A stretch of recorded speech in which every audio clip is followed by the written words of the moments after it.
Qu'est-ce que vous pensez de tout ce qui nous arrive en ce moment? Comment vous vivez ça, vous? J'ai été sur Boulevard Voltaire.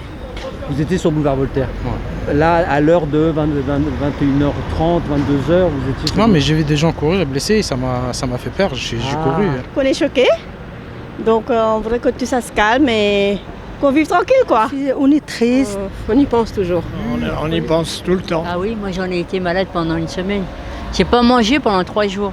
C'est choquant. Je suis entre essayer de trouver un juste milieu entre mon inquiétude et puis la réalité. Je n'ai pas trouvé.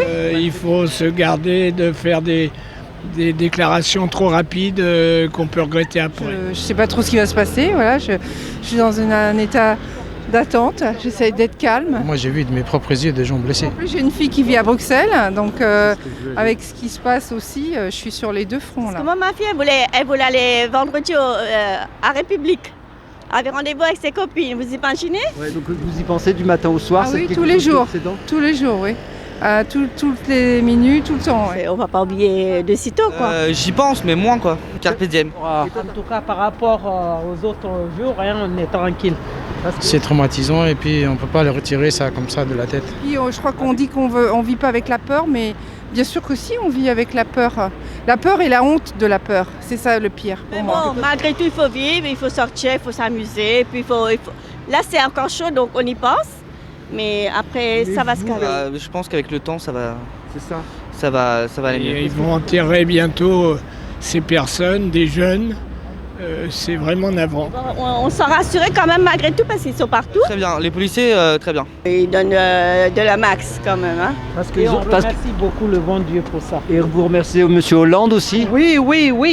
Non, sur le gouvernement, je ne parlerai pas sur le gouvernement, mais voilà. Non, le gouvernement, non. Si, ils ont été assez fermes, mais peut-être un peu trop tard. Avec ce qui se passe, Inch'Allah, ça va raser. Non, je pense que les armes n'y feront rien. J'étais pas pour, je pense que c'est les Américains qui ont fait déjà une erreur en allant en Irak. Parce que quand on fait la guerre, il faut pouvoir la gagner, quoi. Non, ça me calme pas. Non, pas du tout. Je suis plutôt... Je crois pas que ça calmera quoi que ce soit. Il y a des ripostes tout le temps, donc ça s'arrête pas. Donc il y en a qui mettent les bombes. Et puis après les autres qui ripostent derrière et après eux ils recommencent. Mais de toute façon je crois qu'on n'y arrivera pas en quelques mois, il faut des années et des années. Simplement, si vous voulez, pendant très longtemps, Fabius n'a pas voulu parler de ce qui se passait vraiment en Syrie. Oui, ça va rassurer sur le moment les gens, mais le travail de fond n'est pas fait et ne sera peut-être pas fait. C'est facile à faire des discours, mais la réalité est plus difficile. Aujourd'hui, c'est plus facile de faire des clashs, de montrer qu'on est fort et tout ça, mais je pense que sans un travail souterrain, en collaboration avec toutes les instances... Voilà. D'une part, les hommes politiques habitent dans des quartiers luxueux. C'est les jeunes, ils sont perdus et tout. Ils rentrent dans un truc, on leur monte la tête, et comme ils ne comprennent pas, ils se disent voilà, c'est le bon moyen. C'est les innocents. Hein. Oui, mais ça fait des années qu'on a signalé qu'il y avait des problématiques et rien n'a été fait. Clichy-sous-Bois, ça date d'il y a 10 ans, rien n'a été fait depuis. Donc voilà, je ne sais pas s'il y a une véritable volonté politique. Mais quand vous êtes dans le 20e ou dans le 93, que les gens ne peuvent pas trouver de travail et qu'ils gagnent plus avec la drogue, tout ça, c'est à revoir. Vous voyez, le gars, il a 20 ans, il se fait tuer, il a 20 ans, qu'est-ce qu'il a dans la tête?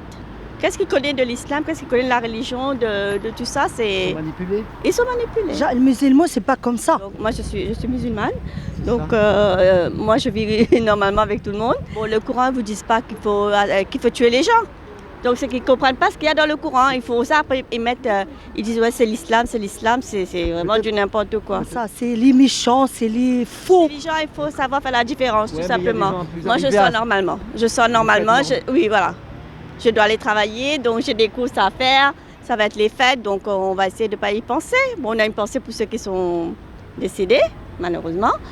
Mais voilà, il faut vivre.